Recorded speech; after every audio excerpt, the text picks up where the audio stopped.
টানা বৃষ্টিতে বিপর্যস্ত উত্তর সিকিম, ফুঁসছে তিস্তা নদী।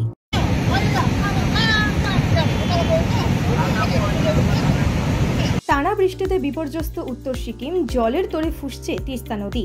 তিস্তা পাড়ের বাসিন্দাদের নিরাপদ স্থানে সরে যেতে বলা হয়েছে। এদিকে প্রবল বৃষ্টির জেরে উত্তর সিকিমের কাছে পাকচোক গ্রামে ধসে ক্ষতিগ্রস্ত একাধিক বাড়ি।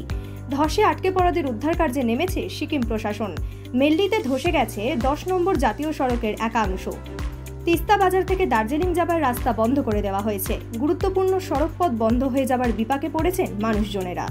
প্রসঙ্গত, প্রবল বৃষ্টির কারণে সোমবার ভোরে দক্ষিণ সিকিমের ইয়াঙ্গাং এলাকার মজুয়া গ্রামে আচমকা ধস নেমেছিল। সেই ধসে চাপা পড়ে ঘটনাস্থলে মৃত্যু হয়েছে 3 জনের।